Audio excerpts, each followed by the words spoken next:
Make sure to give this story a thumbs up, drop your thoughts down in the comments, and hit that subscribe button so you do not miss the next one.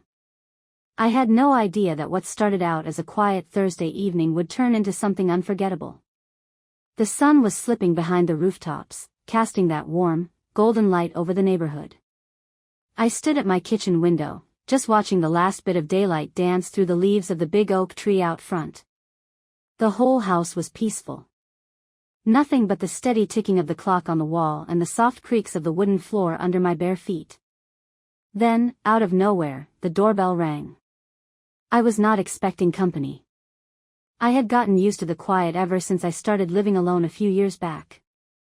My boy had grown up and moved on with his own life, and most evenings I kept things simple, either reading a book, sipping on a glass of wine, or sometimes doing both. A little curious, I walked over to the front door and looked through the peephole. It was Elias. He lived just across the street. We were not exactly close friends or anything, but we knew each other well enough to exchange the usual neighborly hellos, quick waves, a nod now and then. He was a man in his late 40s, always carried himself with quiet confidence. There was something calm and a little mysterious about him, though he never overstepped. I opened the door slowly, my hand tightening just a little on the knob. "Elias?" I said, a bit surprised to see him. He was holding a small box, wrapped neatly in dark green ribbon. "Hey Naomi," he said with a smile. "Hope I'm not interrupting anything." "Not at all," I answered, even though I could hear a trace of uncertainty in my own voice. "What's this?" He held the box out toward me. "Just a little something. Thought you might like it." "A gift? From my neighbor?" I blinked, unsure of how to react. I glanced at the box, then looked up at him again. "That's really thoughtful, but, what's the occasion?" He chuckled gently. "Go ahead. Open it. You'll understand." There was something in the way he said it, soft, but sure. Like there was more behind the words than he was letting on. I reached out and took the box, feeling the smooth paper and the weight of it in my hands. "Thank you, Elias," I said, still trying to piece together what this was all about. "Would you like to come in for a minute?" He paused, then shook his head. "Maybe another time.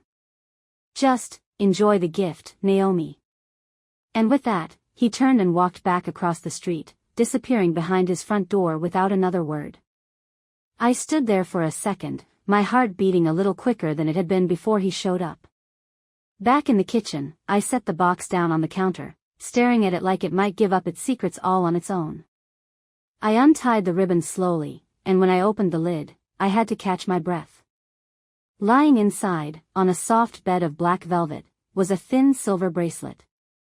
Hanging from it was a small, detailed charm, a tiny, beautiful key. But it was not just the bracelet that hit me. Beneath it, folded neatly, was a note. I picked it up carefully and unfolded it. There are things we don't say, but sometimes a small key can open a door we never realized was closed. "If you're curious, meet me at the old cafe tomorrow at 7 o'clock in the evening. Elias." A strange mix of feelings rolled over me, curiosity for sure, but also surprise, and something else I couldn't quite put my finger on. Something that stirred a little deeper. I kept my eyes on that note, reading it again and again like maybe the words might shift into something easier to understand. This wasn't just a friendly gesture between neighbors. No, this felt like it meant something more. And for the first time in what felt like forever, I caught myself thinking, had I been missing something right in front of me all along? Sleep didn't come easy that night. That note stayed right there on my nightstand, catching the soft glow of my bedside lamp. I must have picked it up a dozen times, reading those same few lines over and over, trying to read between them. Each time I did, it felt like a new piece of a puzzle was falling into place. Was it really just an invitation for coffee? Or was it something more, something that had been waiting in the background all these years, quiet and unspoken? By the time the sun came up, my head was still spinning. My thoughts bounced back and forth, half of me curious, the other half holding back. Still, I stuck to my routine like everything was normal. Made my coffee, checked my emails, kept the day moving. But it was all pretend. The bracelet on my wrist said otherwise. It felt oddly personal, like it didn't belong to a casual gesture. The little silver key tapped gently against my skin, like a soft reminder, or maybe even a question. When the clock crept closer to 7 in the evening, I felt a quiet sense of determination settle in. I had to find out what this was all about. The cafe Elias had mentioned wasn't far. Just a short walk, nestled between the old bookstore and the florist that always had daffodils in the window. One of those places that still had character, the kind with creaky floors, weathered tables, and the smell of pastries hanging in the air like a memory. I stepped inside, the little bell over the door giving a light chime. And there he was. Elias sat tucked in the corner, dressed in a dark blue sweater, both hands wrapped around a steaming mug. When he looked up and saw me, he stood slowly, that calm, unreadable look on his face softening just a little. "You came," he said, a small smile curling at the edge of his mouth. "I did," I replied, taking the seat across from him. "Now tell me, Elias, what's going on here?" He paused. Didn't answer right away. Just watched me for a few seconds like he was trying to figure out the right place to begin. Then he let out a breath and leaned back in his chair, his fingers lightly tracing the rim of his cup. "I guess I should start from the beginning," he said. "But first, do you remember the house next to yours? The one that sold last year?" I furrowed my brow. The question caught me off guard. "Yeah, the old Bennett place." He nodded. "Do you remember the woman who lived there?" A face came to mind. A sweet older lady who always seemed to be out in her garden, waving and smiling every time I passed. She'd tell stories about her late husband and the life they'd built in that house. I always admired how much love she carried in her voice when she talked about him. "Of course," I said slowly. "She was a lovely woman." Elias looked down for a second, his eyes distant. "She was my aunt," he said quietly. That landed like a jolt. "Your aunt?" I echoed, blinking in surprise. He nodded. "She and my mom were sisters. After my mother passed, she was the only real family I had left. We were close. And she talked about you a lot, Naomi. She always said you reminded her of herself when she was younger, kind, independent, thoughtful." I sat there, speechless for a moment, feeling a little knocked off balance. I had no idea," I said, my voice barely above a whisper.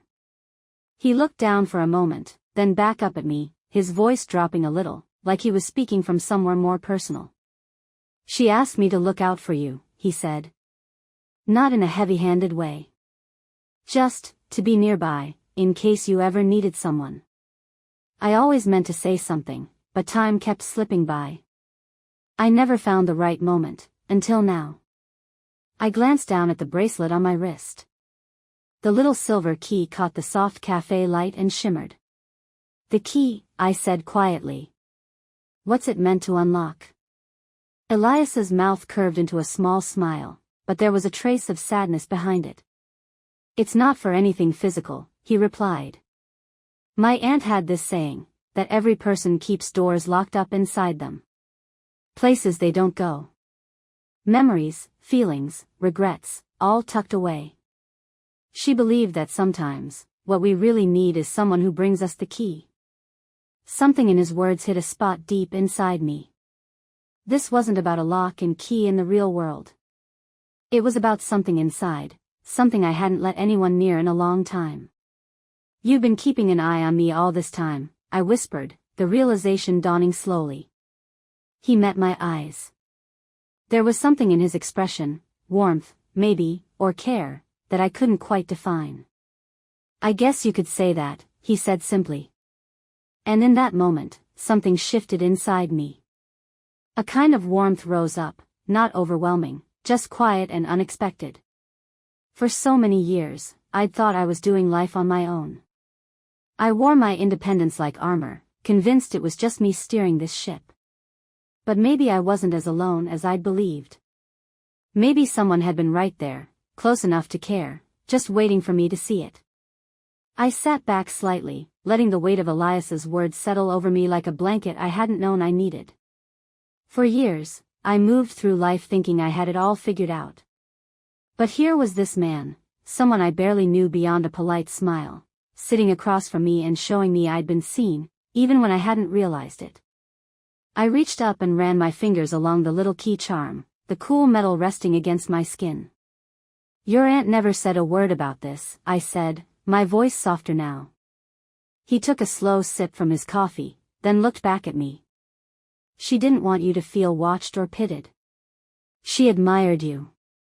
Said you were strong. Graceful. But she also believed that even the strongest people, they need someone in their corner." His words hit with the kind of honesty that made my chest feel tight.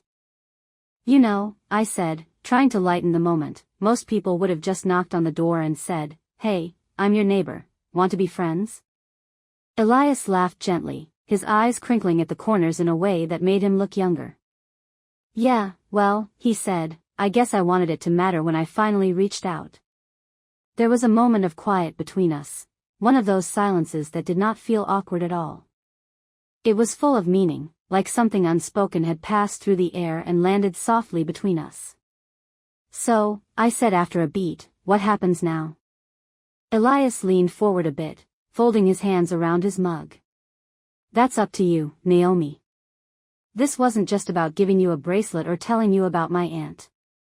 I wanted you to know, if you ever decide to open a new door in your life, I'll be there. Waiting on the other side." I felt my breath catch for a second. Was that a confession? An invitation? Or just a promise that I wasn't alone? Maybe it was all of that.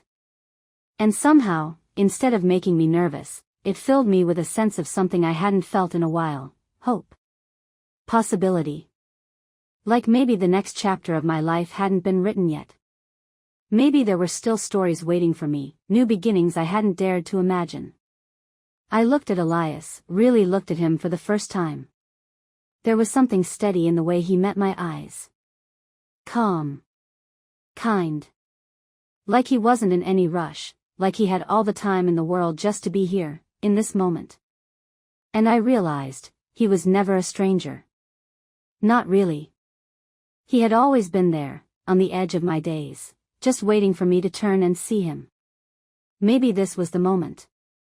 Maybe I was finally ready. I reached for my coffee, took a slow sip, then glanced back up at him with a little smile tugging at my lips. "So tell me, Elias," I said, the words coming easy now, "how would you feel about taking a walk with me?" He smiled, that warmth in his eyes deepening like a fire being stoked just a bit more. "I'd like that," he said. And with that, something changed between us. It was not loud or dramatic. Just a quiet shift, like a door opening softly on its hinges. And for the first time in a long while, I was ready to step through it. The night air had a bit of a chill as we left the cafe. The streetlights glowed gently, throwing long shadows onto the sidewalk as we walked. The town around us had mostly gone still for the evening, but for me, something inside had just started to stir. We walked side by side in silence for a while, the sound of our shoes on the pavement blending with the faint noise of cars in the distance.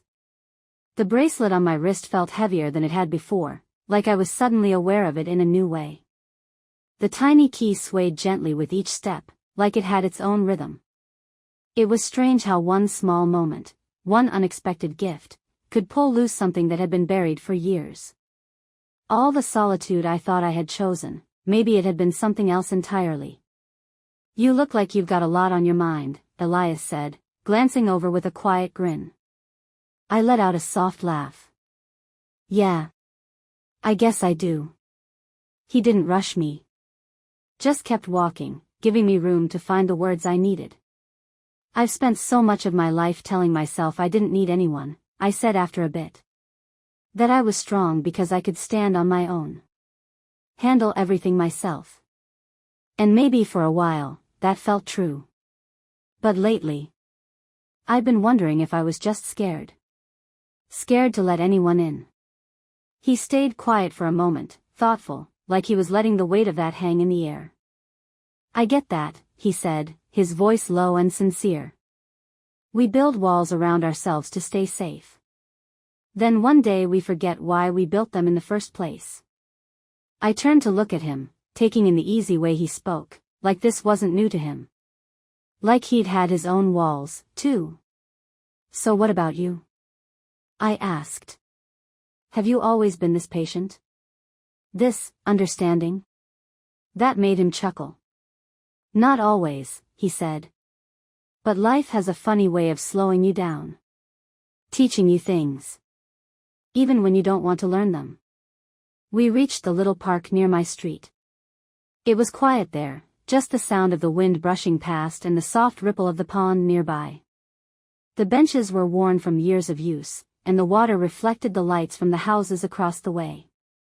I sat down on one of the benches, and Elias followed, settling beside me. So what now? I asked, my voice softer this time, more honest. He leaned forward a little, resting his elbows on his knees. That's for you to decide, Naomi. The way he said my name, it wasn't just casual. It carried something with it. Something gentle. I let out a breath. I don't think I can turn my life upside down overnight, I said. But I know one thing, I'm tired of shutting people out. And I don't want to shut you out anymore. He smiled, not big or bold, but genuine. Real. Then we take it slow, he said. One step at a time. I nodded, feeling something ease inside me. Yeah, that sounds right. We sat there for a while, just letting the quiet of the night settle around us. I watched the way the pond mirrored the sky above, dark, still, endless. And in that reflection, I saw something I hadn't in a long time. Possibility. For years, I'd thought my story was already finished. That my life was steady, unchanging, set in stone. But maybe, just maybe, there was more. A door had opened. And this time, I wasn't afraid to walk through it.